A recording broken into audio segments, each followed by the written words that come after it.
Good afternoon, everyone. Thanks for joining us for another installment of the SAI Nano Chats. My name is Fanuel Mwindi. I'm the co-founder of the STEM Advocacy Institute. The SAI Nano Chats basically are weekly discussions with founders of STEM programs around the world, and where we get to know the what, the when, where, and everything in between about these STEM initiatives on the ground. And this week, very proud to have a friend of mine, Dominic Mao, over here at Harvard, who is a founder of the program for scientifically inspired leadership in Manipur, India. And in addition to that, he's also the assistant director of undergraduate studies in the Department of Molecular and Cellular Biology here at Harvard. So he wears many hats, very busy guy. So I'm really appreciative that he taken the time to join us this afternoon to take a peek at his program and learn more about what he does. So Dominic, take it away. Oh, thank you very much, Manuel. As you said, we already know each other. We're friends. We have the same work environment. So it's really great to be connected at many different levels. Aside calling each other about students and things like that. And this is a common passion we share. So this is really great. Yeah. So I established this program called PSIL, the Program for Scientifically Inspired Leadership. And I just want to quickly run through what we do as part of the program. So what is PSIL? It's an education outreach program, and in a nutshell, it brings together three groups of students. Number one, the high school students in India. And as part of the program, they fall under the participants list. Number two, college students in India. And as part of the program, they're the teaching fellows. And lastly, we have Harvard undergraduates, and they are the teachers of the program. And the basic structure of PSIL, the way that we have structured the curriculum, is at the core is the scientific process. And the reason why I underline the word process is because we don't focus so much on the content, the science content, and we can talk more about why this is the case, why not, the content itself. But I feel the process is way more powerful and way more generalizable. So quickly, talking to Fenwell, I feel like I'm preaching to the choir, but the scientific process, what is it? Well, usually it starts out with questions, observations leading to questions. So there are a number of questions. Now, you have to critically think about how do we answer the question, of course. And then you have to ask, did we answer the question based on whatever findings you get? And then there's this part about how can we best communicate our findings. So all of this is part of the scientific process. And if you look at it this way, then it doesn't need to be part of the scientific content. It doesn't need to be those compartmentalized subjects that people like to think about in terms of physics and chemistry, right? This is very general. Now, although at the core, the program is built around the scientific process, it is packaged into the liberal arts philosophy. And in a way, this is kind of a redundant point, because if you dissect the word science, it essentially means state of knowing or knowledge. And again, knowledge does not get compartmental. It's like just knowledge, right? So the liberal arts philosophy, which is holistic learning, right? So that's the package. Now, as an idea, this sounds great, but let's go over how we actually achieve this, our attempts at achieving this. So our teachers go over core lectures. So once I assemble the team, we find out what each person's strengths are, and they pick up certain topics that they want to lecture on. And the lectures will be delivered to the entire body of the program, all the students. So for example, last year we had a session on the method itself, like how do we know what we know, right? That was one lecture, and that set the framework for the entire program. And then we had one on problem-solving skills, creative problem solving, right? So thinking outside the box. So the lecture had many cool activities, like giving people a problem, asking them to solve it, and you know, at the outset, the problem seems very impossible to solve. And then you realize it's impossible to solve because you've made certain assumptions about how you should solve it. And that's where the creative part comes in. Like if you just think outside the box, it's a rather simple problem to solve, you know. So we had one lecture on that, which is really excellent. And then we had one on social advocacy. So how do you mobilize people together and discussing issues? And so again, this is applying the same scientific lens, but to a more general audience. And finally, we had public speaking, which touches upon what I was telling you guys about in the previous slide, which is communication. How do we best communicate our ideas? Right?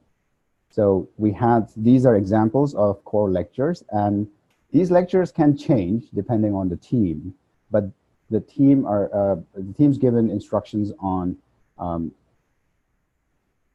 that they have to stick to the main framework of the scientific process, right? So I'm really excited to see what each year, what the team members will bring and how it will morph and what the packaging will look like.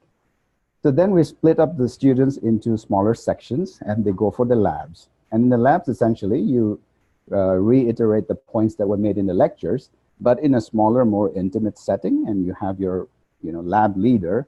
And we had like the egg drop challenge, right?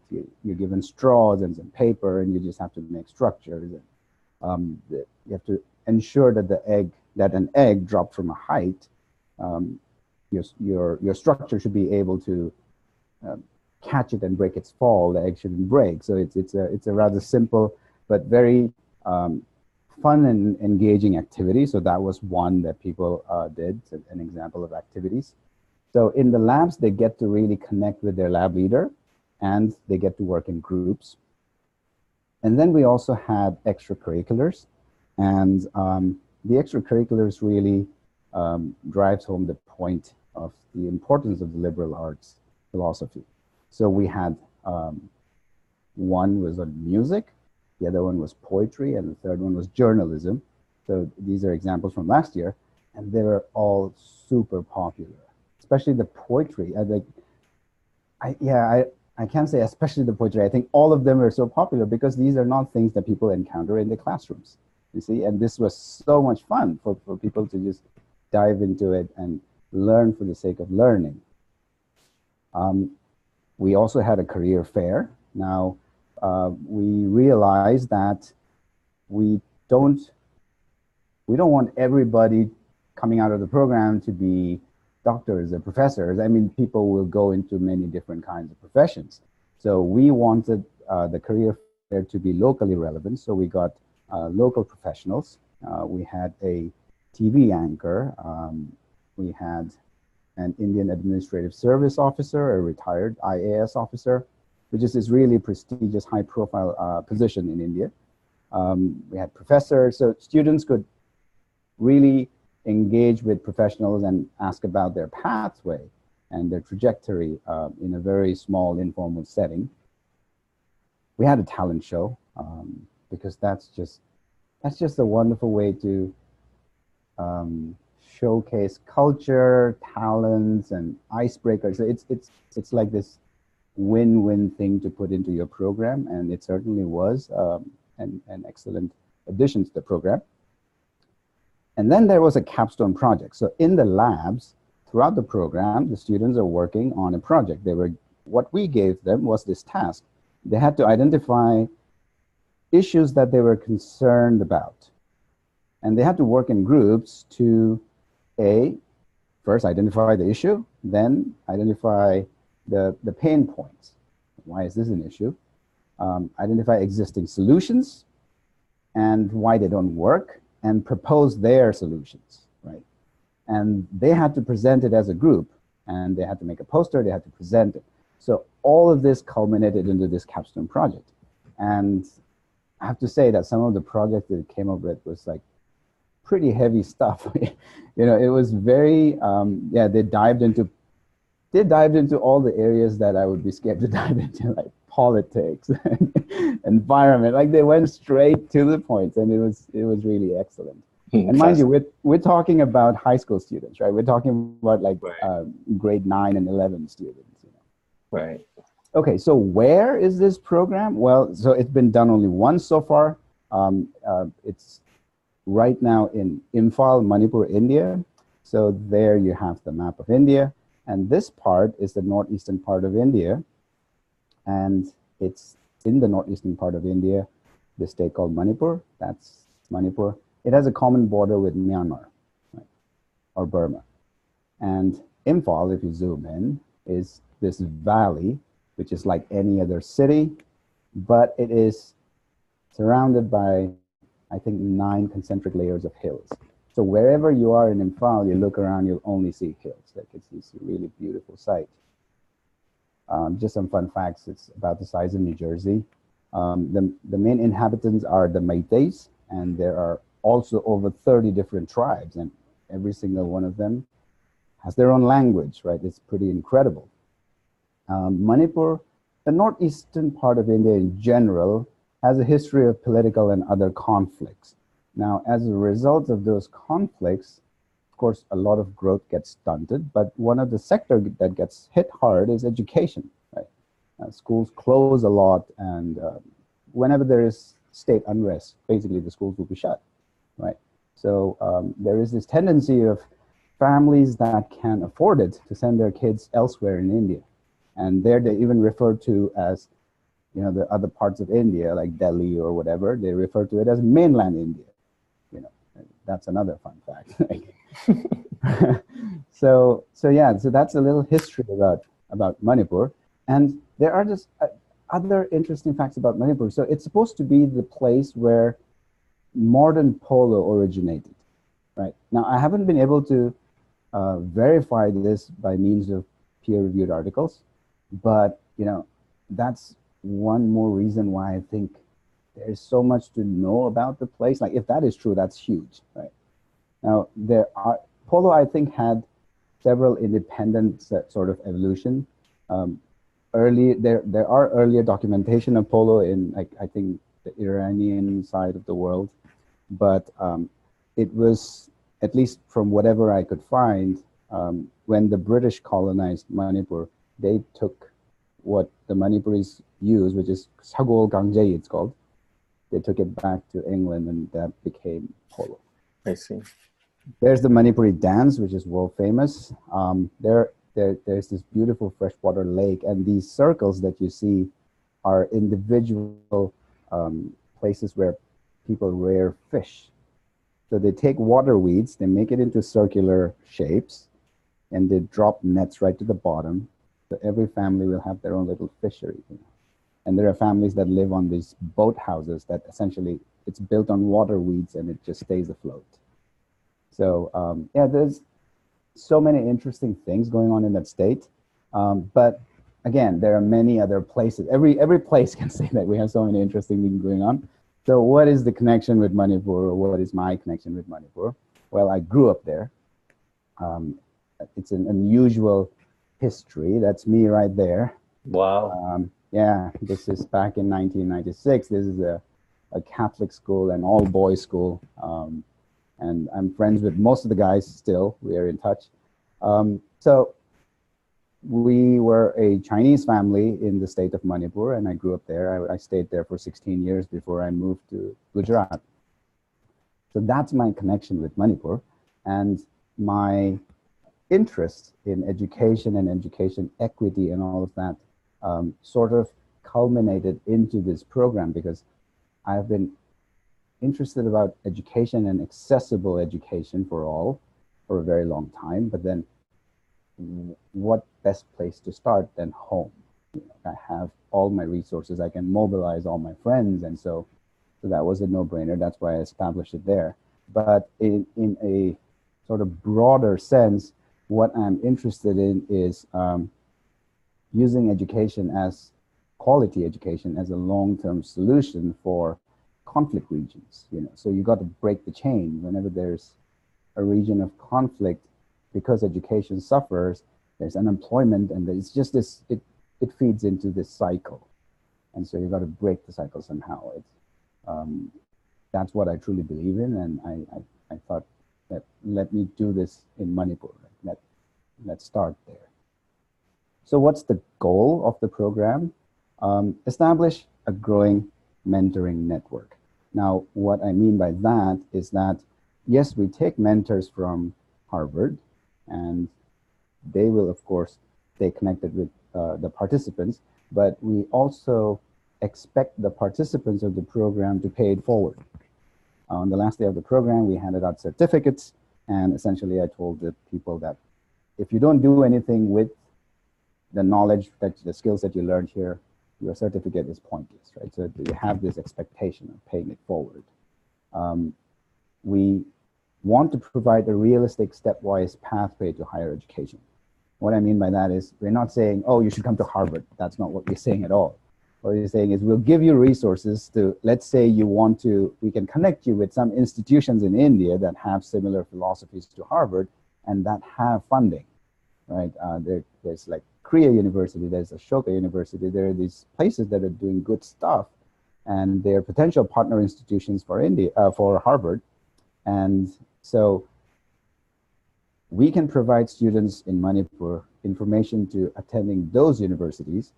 And from there, yeah, they can consider even Ivy Leagues for graduate work or whatever, right? So at this point, for students from Manipur to directly make a jump and, for example, want to attend schools here, it's quite a big leap because there are so many things in the way.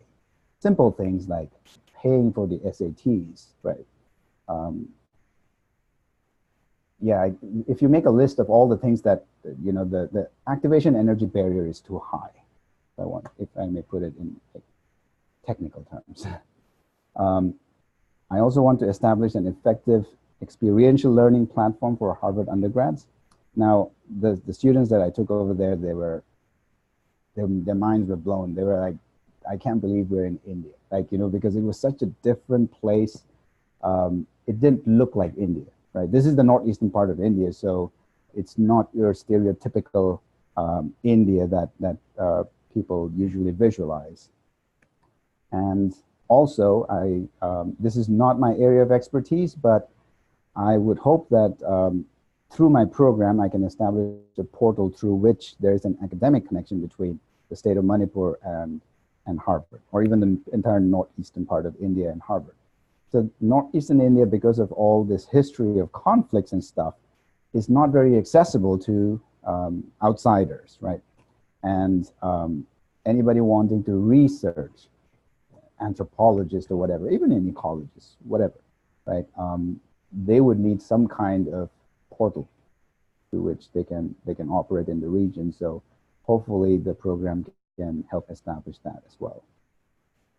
So like I said, the inaugural run of PSIL was January 2019. That was my team. In the front, we have our amazing teaching fellows. These were master students who all want to become teachers. In fact, many of them are already teachers, and some are tutoring at home, some are just got positions. And in the back, we have the Harvard team. So this was the PSIL team, the full PSIL team. That was our participants. And like I said, anywhere in Imphal Valley, if you stand, you'll see hills in the background. That was an example. So that was our teacher, Alison Powell. That was her lab section. So those would be done in individual classrooms. And here's this cute little anecdote. Remember I told you about the talent show? Well, one of the things that we learned was we went there to preach about creative problem solving, but we had a power cut during the talent show. Right? So I ran outside to try and get the generator started. Oh, wow. But the show was going on and I didn't know why, how. I went back in and all these kids had their flashlight mode on and they just made sure that the show went on, like, you know, power cut or not, you know, the show goes on. So yeah, we had quite a bit of learning to do ourselves, which is a lot of fun, you know, like how do you operate with like, yeah, limited resources would really get those creative juices flowing, you know? Exactly.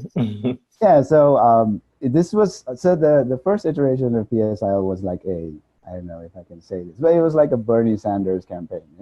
Like so many people involved, so many individuals, like so many people to thank, But we found internal funding, we found funding locally. We had a lot of individuals. There was a guy we just shared the same school. He graduated from that school when I started in that school, so there was no actual connection in terms of like us knowing each other. But we both knew the principal of the school, and the principal connected me to the guy, and he was like, "Oh, I have a guest house. Your team can stay here." So it was just like, there was this RAS officer who connected me to the local sponsor, and he got a lot of the things mobilized. There was another RAS officer who was like connected me to like this community of young individuals, like the Global Shapers and all of that. But anyway, so that's the program in a nutshell.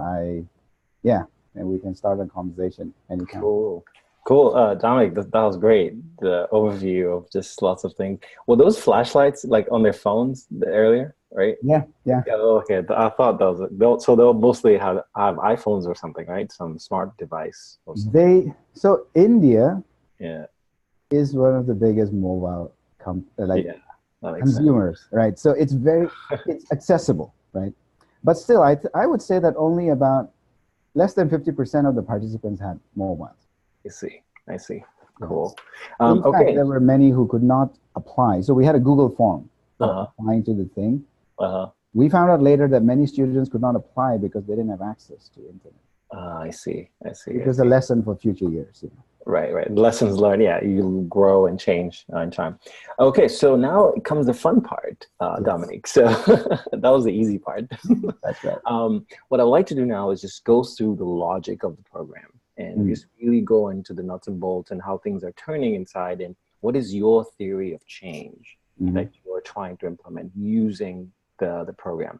So you talked a little bit different components, from the problem, the mission, what inputs you need, the activities that you're doing, to the outputs. So I want to go like a little bit in depth on pieces of this, so that way we can understand better what to do. So I want to start just from the top, like what is if you were to articulate the problem in the fewest sentences possible, what is the main problem that your program is trying to solve?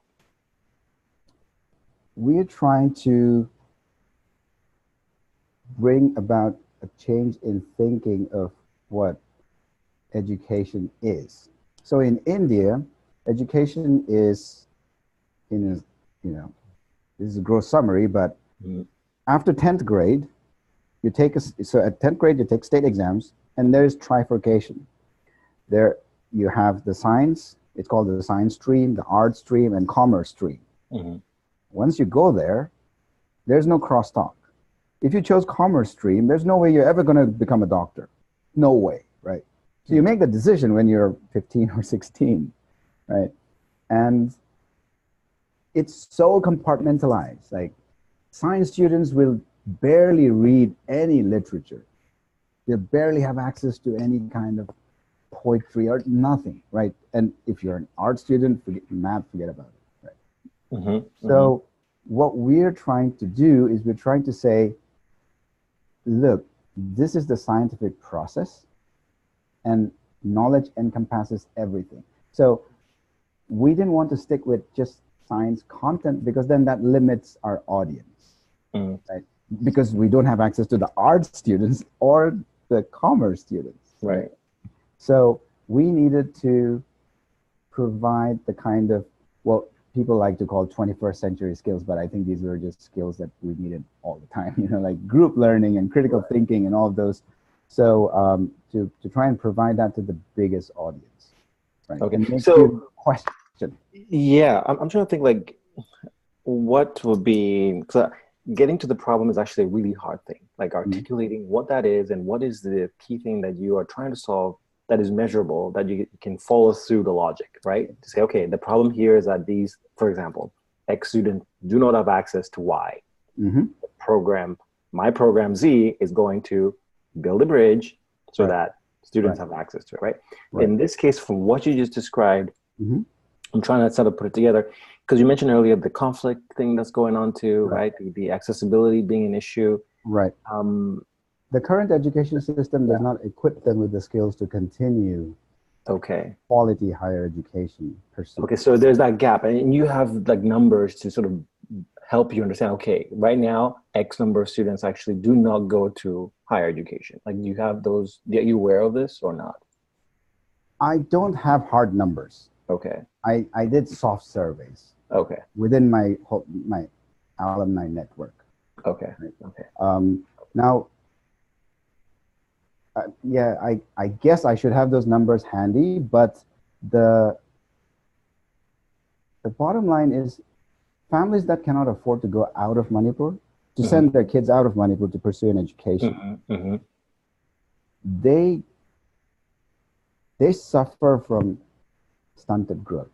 This is true even within my own class, right?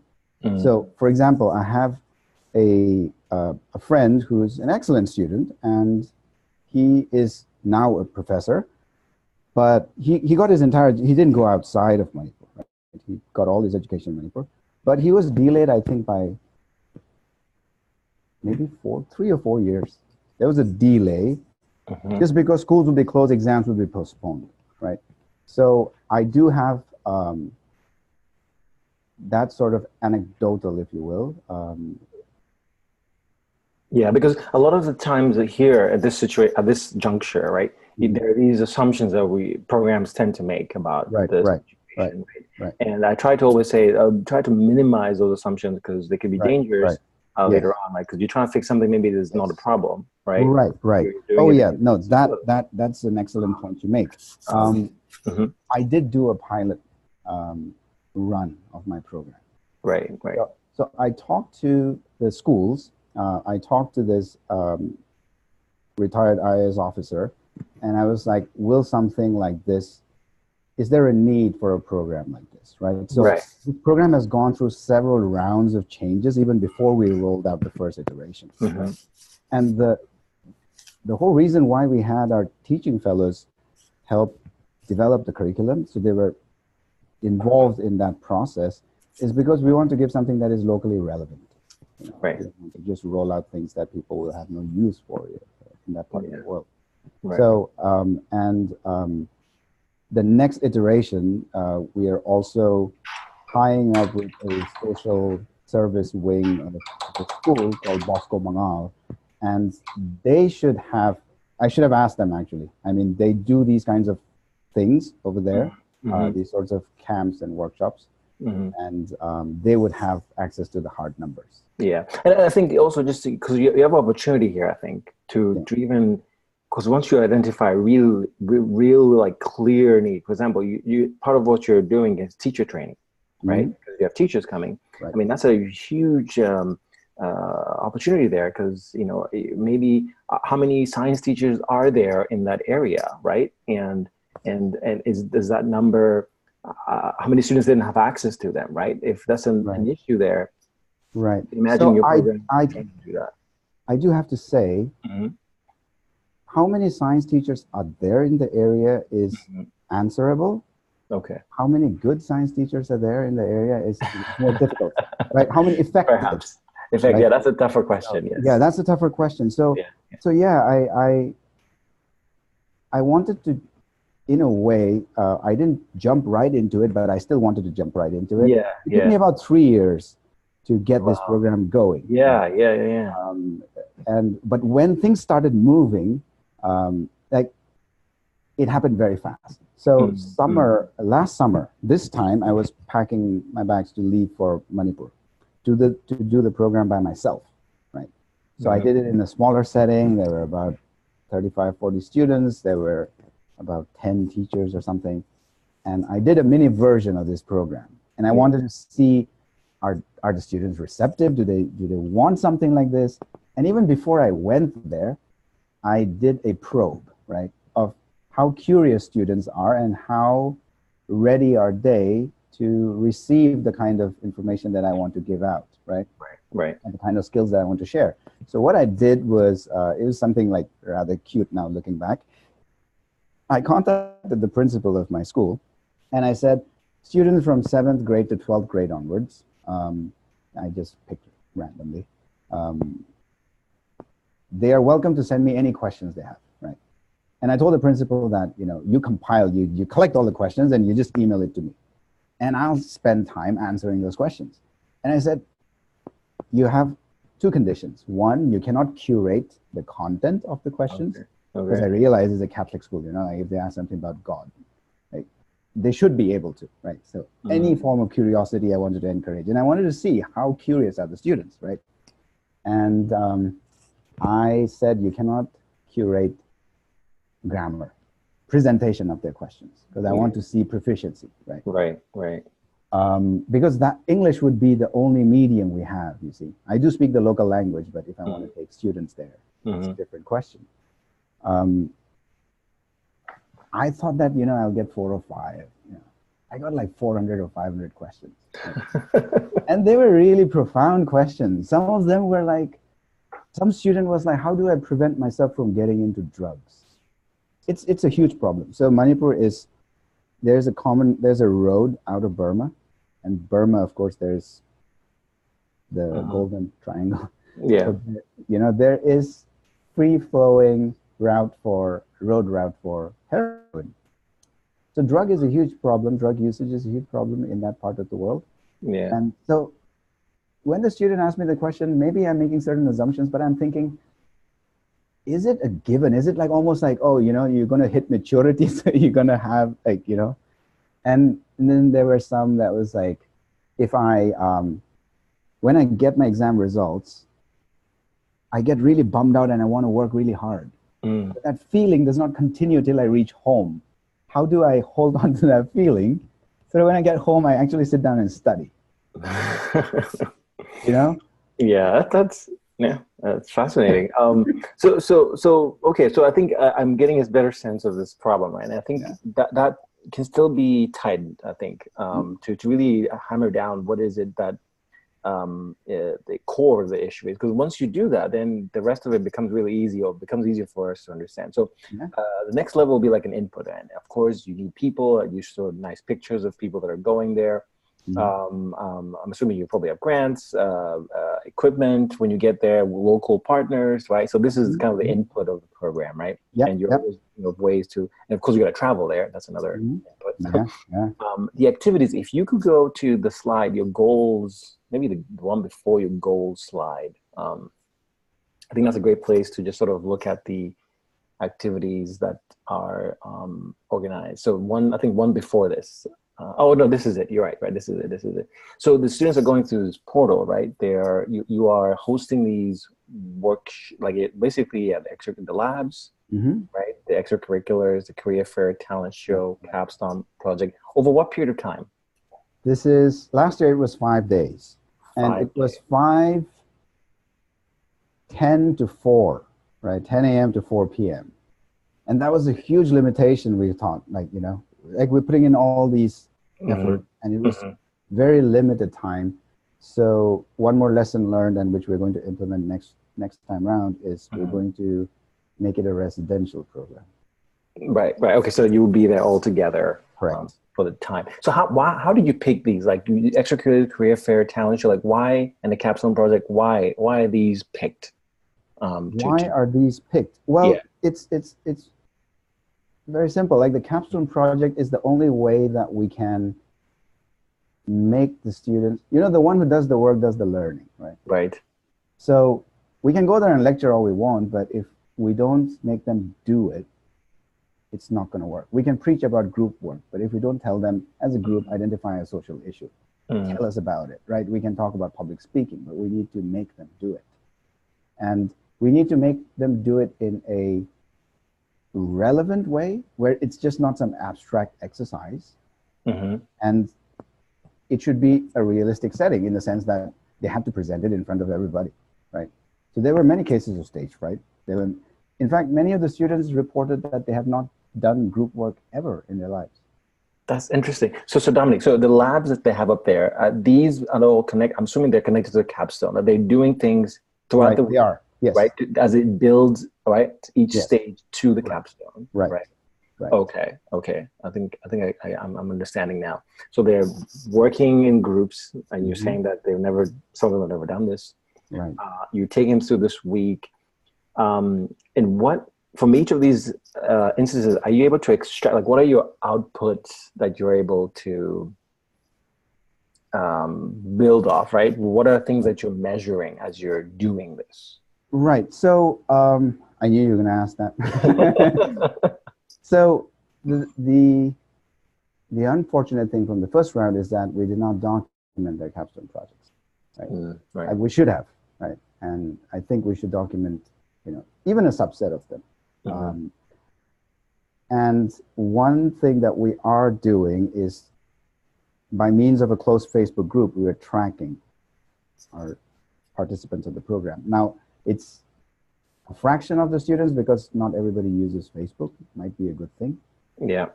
Encouraging them to use Facebook, so it might be a bad thing. I don't know. Good luck. Yeah, good luck. Yeah. So, for example, right now, I only see that's the problem, right? I have surveys, exit surveys. I don't trust them because it was too glowing. Yeah. Everybody loved the program. Yeah. And then I'm like, now it could be true, but it's not very useful. Because that's a satisfaction, right? You're looking at satisfaction. I asked, what's the thing you like least about the program? Right. They said it was too short. And so we could make it into a residential program. Now it's way longer, right? And those are things that we can use. People asked us whether we can now actually include hard skills. So we focused, so they said, can you include some content in terms of, some people requested a session on coding, for example, right?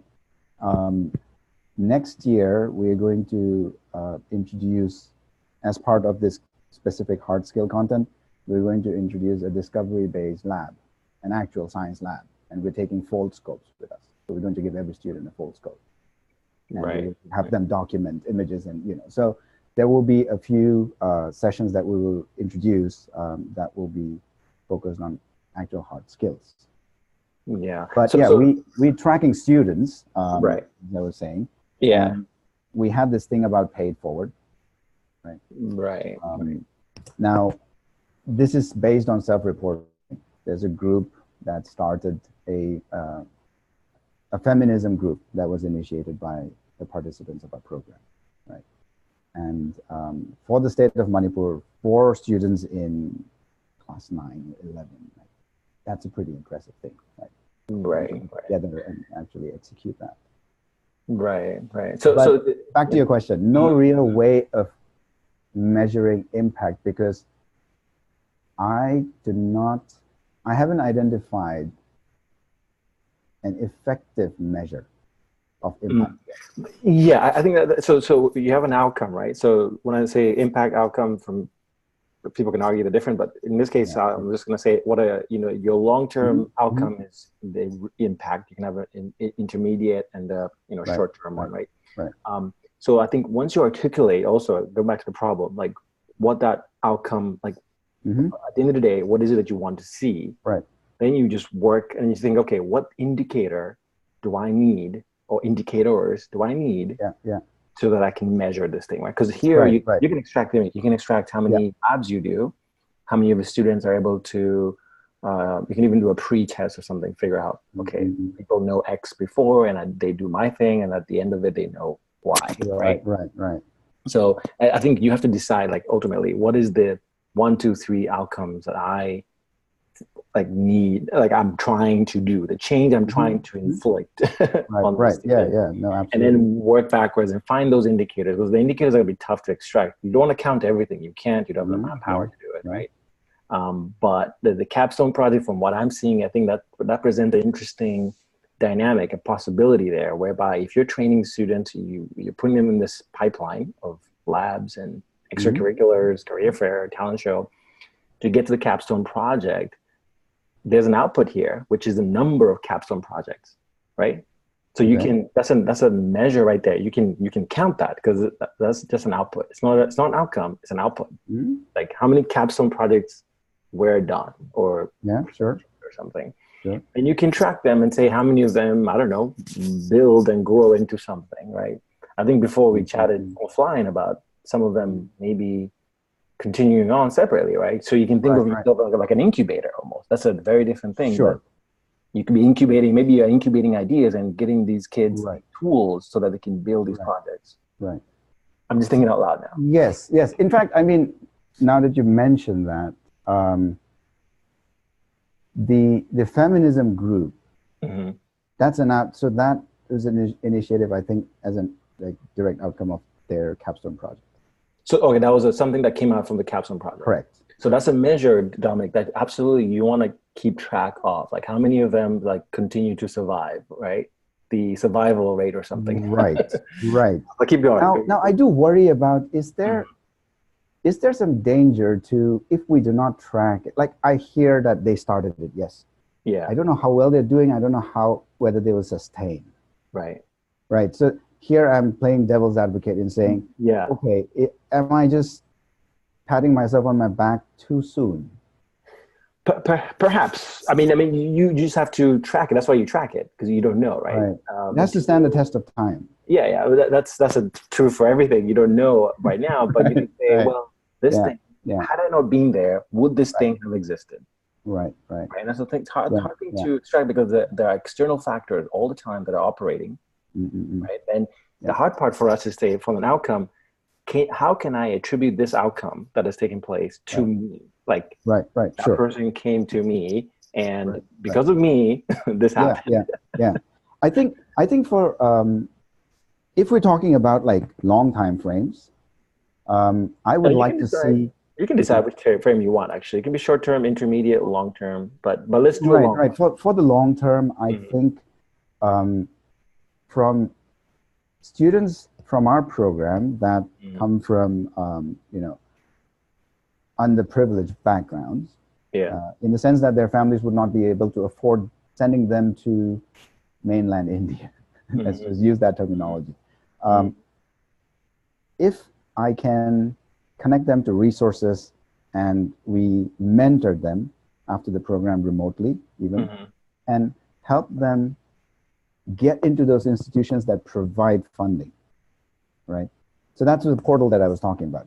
Okay. If we have participants of our program that otherwise would never have left the state to pursue higher education, if they can attend universities that they never would have, that would be a measure of success for me. Okay, so let's go to your goal slide, because I think you have this. You have these there. Yes. And I think that's nice, because you can do some extractions, right, from those in terms of, okay, I want to build this network. How am I going to measure, right, this network? What can I extract from that? Yeah. So let's just go through them one by one. So you're saying establish, growing, and mentoring network. So you're talking about the kids here at Harvard, right? The students. The kids here at Harvard, and also the kids that are participants of the program. Okay. So what are you doing to build that? Is it going to be online? Is it just? So we do have that Facebook group that we have. Now, again, this is the limiting factor that we have not, limiting resource that we have not been able to overcome. Right? And one of my strategies to overcome this, which is you need an active internet connection, right, to effectively communicate remotely. But I am bringing in the Bosco Mangal team, right? Now, these are people that already are interested in this sort of work, and they're already doing some in their own capacity, and we are exchanging notes, essentially.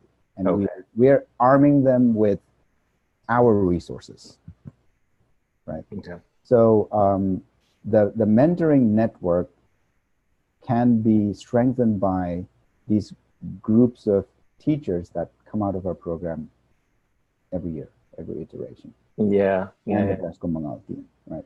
Okay. So whether it's in their own schools or whether, whatever it is. Now, this is something that you and I talked about I think a year ago or something, but essentially in conflict regions, if schools are closed, learning stops, right?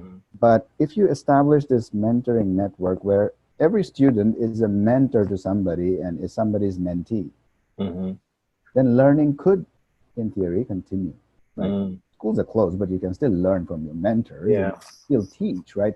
So it's like whenever there is a need, essentially, the students are all learning, right? It's just about the mentality. You equip them with this framework, and they can do it.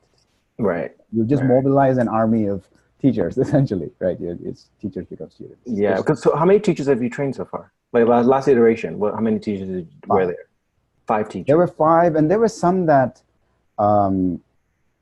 attended. We connected after, right? So officially we had 5 teaching fellows, and there were people from the Bosco Mangal team that came and sat in on our sessions. They were curious about what we were doing. How do we do our, how are our workshops different from theirs? So there were people from Bosco Mangal that sat in on our sessions. There were people from the Global Shapers that I was telling you about. So once I went there, I connected with a few more people who were interested in attending. I see. Officially 5. We have trained 5. Okay. Yeah, these are good numbers to definitely keep track of very closely. You're training 5 teachers, and then where you told me some of them work from home, going to classrooms, but teachers have access to multiple students. Most of them were applying. In fact, I wrote a recommendation letter for one of them who got it. Okay, so something again, how many of them were successful in getting positions, right? It's just a lot of work, I know. You should come on board.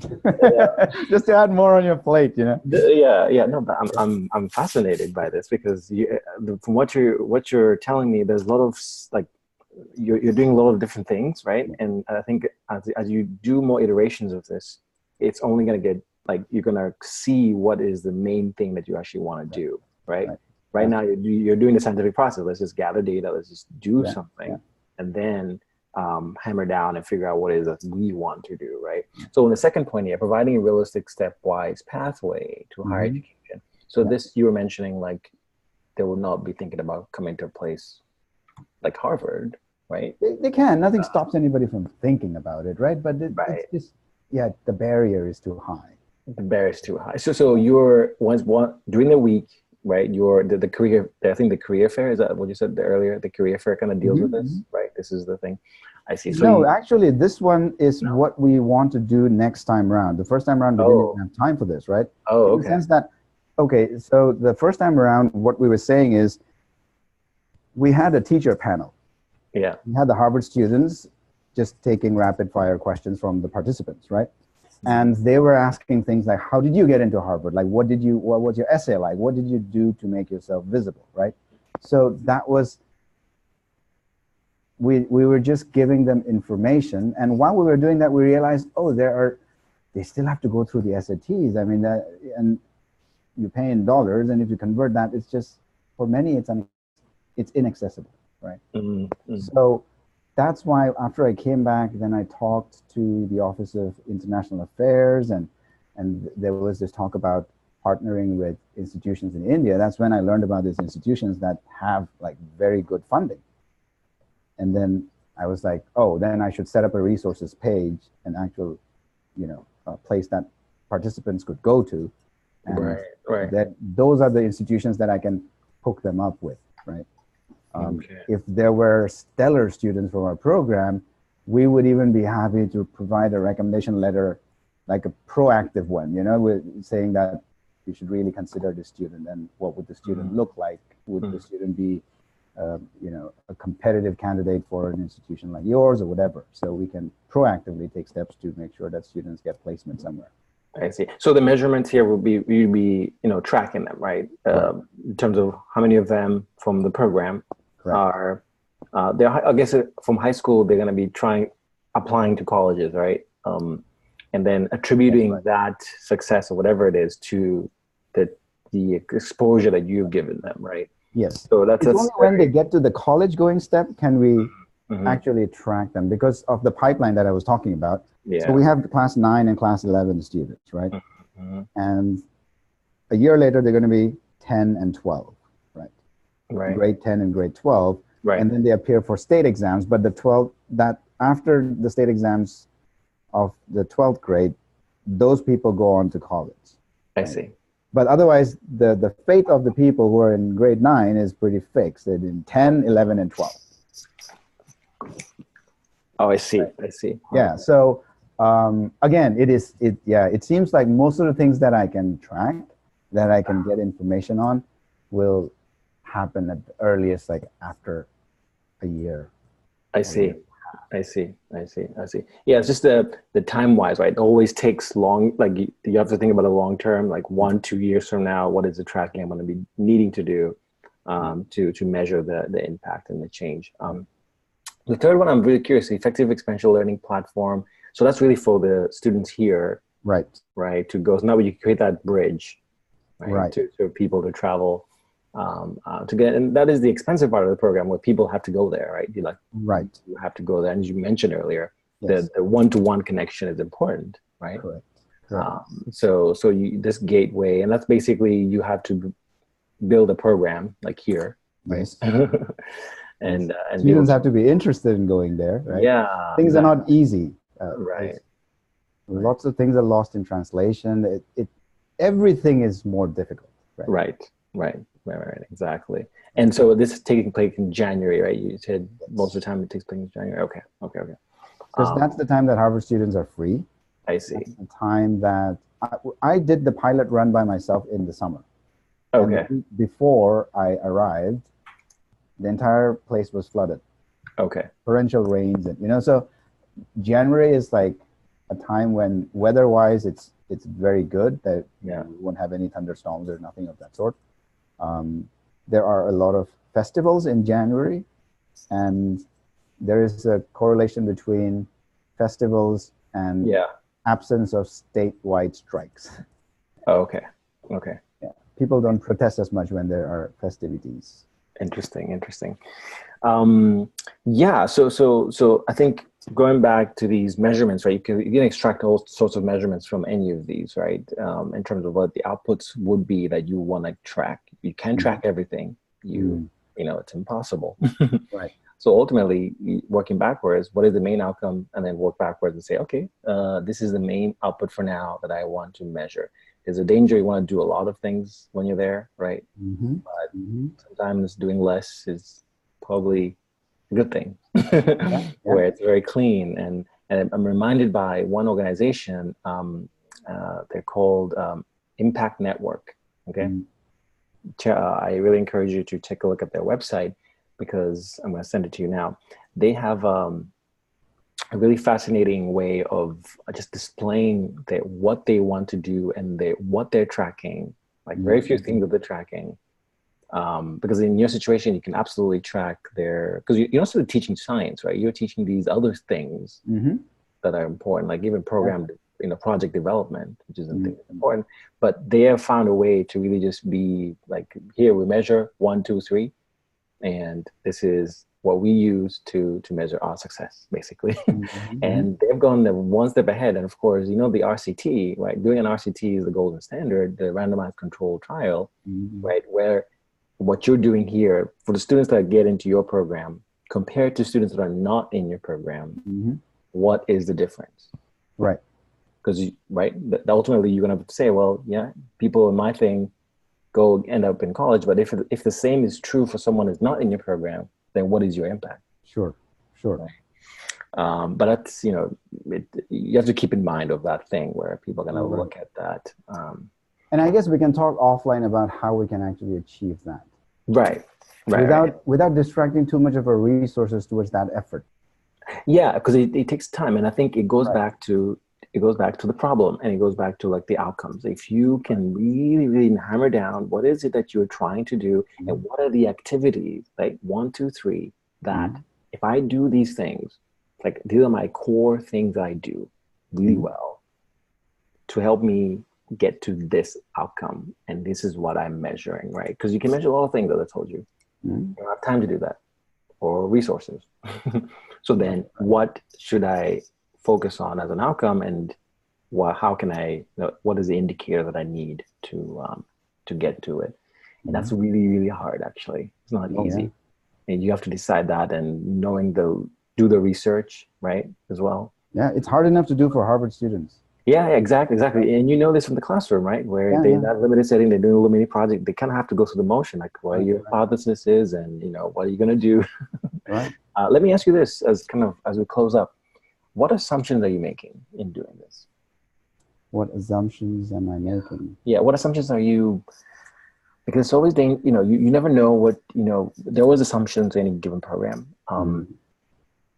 what's the main one that you think you're making in doing this? I am assuming that having students be the teachers will be more inspiring than having me do it. You know, like, so it would be so much more easier to manage and organize and execute if I went there every year and did it. Yeah. Let's say I every year I take a guest. One year I invite you. Right. That way I just have to raise funds for both of us. Right. But when I went there and I did it, I guess it is sort of like a quasi-assumption because I felt I wasn't as effective. There was a disconnect, right? And when I did take the students and when I saw the students in the classroom, I'm like, I'm not needed. All I need to do is bring them together and they do all the learning. Now, again, that's an assumption because I have no actual way of measuring that. But based on that assumption, I'm putting together this really huge undertaking when it would be so much simpler if I went there and did it myself. Yeah. Well, you talk about sustainability here also, because obviously you don't want to be the main. Like, if you go away, what happens, right? Yeah. Does the whole thing collapse? It sounds like it would. Yeah. Right? It would be my dream. Like, for example, if 1 year we cannot go, the Harvard team cannot go, and the participants from previous years set it up. Yeah. That would be the ultimate success for me. It would mean that we have successfully transferred the skills that we went there to transfer. Right. So I think you have to keep these in mind, right? What are the assumptions that you're making? Because we're always making them, and how are they changing over time? Because change will affect what you're doing, right? And I think knowing also the numbers in terms of what the problem is, the actual problem, would help you articulate that and figure out what is it that you want to be doing on the ground, because you can do a lot. You can. I mean, there are some, like, maybe not so trivial, but I think of them as trivial. Maybe that's my fault. But we have numbers of how many expressed interest in the program, and we'll have year 2 to compare that to, right? So that both at Harvard and Manipur, right? I was trying to avoid reinventing the wheel when setting up this program. Right? And so I looked to many different programs that already exist, and there are tons at Harvard. There's one at MIT. I think they go to Gaza. It's a computer CS thing, and they have, I think they're 10 plus years now. They actually have students who have then gone on to attend MIT. Right. And even Addis Coder, there's one from SEAS, the School of Engineering here. Addis Coder, they go there for the summer and teach them coding stuff. Right. And a couple of them have come up to the Ivy Leagues and other places too. Right. And they that's the one thing they do. They just do the teaching of this, and they take students from here to go there and they teach the coding for like 10 weeks or something. Right. One thing. But I like the Capstone here. I'll just tell you that the Capstone project, I mean, if you are telling me that maybe if this is what you're gonna, I don't know what you're doing eventually, but you go in there, you bring in people, you create an incubator, right? Incubation space where these teachers and students can come together and build very interesting projects, like self-driven projects that are locally derived, right? That they can take into their local environment. With problems that they identify, their own problems, right? You don't come and tell them what the problem is. No. Yeah, we wouldn't even know where to start. Right. Let them basically be there and just help them articulate and go through the motions of building something, right? And challenging them. That'll be interesting, right? Because you can track how many projects there are, and as you said earlier, yes, I know. I too early saying that this project was created because of us, you know. I think you just have to keep tracking and just see where they go, and ultimately you can ask them, would you have been able to create this, right, without the support, our support? You know, we can ask, like, big companies went into the Y Combinator, you know, this big incubator up in the Silicon Valley. Would something like Dropbox have been created or something? Maybe something different version would have been created, but like that environment, that time that they spent with you clearly had an effect. The trouble is attributing it to like back to you, like that whatever they built came from you. And I think there are ways to do it. And I'm just really fascinated. I think you have you're going to be building a website, I believe, soon. Yes, right? We do need a place to document all our everything. And let's just track everything. What people, I'm sure, once they watch this video, they're gonna want to know, go and learn more, right? And so at the moment in time, I think the only place is probably at the South Asian Institute webpage, right? Right. And that was also set up mostly for disseminating information to Harvard students. Right. So we still have not. We need to put the reports that the team wrote. So this thing about impact, it's way easier to measure impact with the Harvard team. Right. I can call them up. Yeah. We do have the reports. We made them write reports. And two of our students were seniors. So one, Sam Kessler, is going to Google. Ellen Zhang is going to Harvard Medical School. Two students, one is a researcher at the Belfer Center, who was the associate director of the program, and Alice. So that's Chris Lee and Allison Powell, who joined the program as a sophomore, and both of them are returning next year. Okay. I guess we're doing something right. Yeah, you absolutely are doing something right. The trick is, I think, for you long-term wise, where do you want to see this, thinking ahead 10, 20 years from now? Let's say this thing continues to exist. What shape do you want it to be in, right? Multi countries, go in different areas. Yeah, there is already talks of scaling it up. Now, I will need tons of assistance, Yeah, but I would urge caution and say don't just perfect the model first, absolutely before you scale. You don't want to scale a bad thing, right? Yeah, absolutely. And I think just take your time, perfect it, figure out what's working, what's not, what is it you're trying to do, and then scale whatever. If you see that there's clearly the need and people are interested, then how do we sort of grow this out? As I told you earlier, next week we're going to have a different group, science core, that are approaching this from a similar angle, where they're taking someone from here, these are PhD students, into the classroom. So they're going directly into a school. I think one is in, I don't want to say what country, Malaysia or somewhere. They're looking to expand, and then they put them there for 6 months. So there's also different models, right? They're there for a much longer period of time. And yes, absolutely. The students directly, and the teachers are there, but the students are the target. But again, I do. Yeah, we I wish we had time. I'm not kidding. But there, people have asked me, why don't I make it into a summer program where students go and exactly. Longer. But you have to keep in mind that, like I said, this is like a place that's not been ventured. The first time like running this itself was a pretty huge task. We had several hiccups. We had funding and they backed out at the last minute. So there was a lot of learning that happened even just to get to this point. But I really am attracted to the idea of making it, some aspect of it. Maybe have the January part still, right, where we go for 5 days, and then the Harvard students can go there over the summer and they can do something longer. Something like that would be nice, because then we can have the January part, or maybe whichever way around. But the second time around, we have everybody come back and we have them present what they have done. Right. So I think keep in mind as well, another thing to measure would be like, if someone wants to do this at their own institution, whether they go out to another area. You're in Manipur, but let's say someone wants to go to somewhere in Colombia, or whatever. What do they need to do that, right? Another thinking entirely, where what are the mechanics, right? To make it work, and the logic.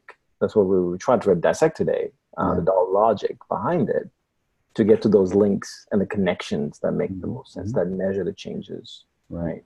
So something to keep in mind, and integration into other models. Dominic, this has been quite a journey, and I don't think we went. We can keep talking for another hour if we wanted to, but I think this is like as a first conversation. I think we have sort of put your program out there, PSIL, and it's really at its infancy, right? Mm-hmm. It's still growing. Yeah. I'm excited to see where it goes. Is it what, sorry? It's a toddler. It's a toddler, and Yeah. so it has growth, of course, potential. And of course, we're gonna be hearing a little bit more, hopefully see a website and some numbers that will be out there. And really those articulated goals and outputs that you're measuring, and then what are the outcomes that you're trying to do in a way. But yeah, I have ran out of questions for now for this hour that we have. I want to respect your time. Again, I want to thank you so much. And this will be posted online, as I mentioned earlier. And if people want to get in touch with you, what's the best way? Or they can just use my Harvard. Okay, email. okay. Just Google Dominic Mao at Harvard, and he will pop right up. Dominic Mao at fas.harvard.edu. There you go. There you go. Fantastic. Wonderful. All right. So that concludes our discussion, and I'm going to end the discussion right now. Okay. Thanks for having me, Daniel. All right. Bye.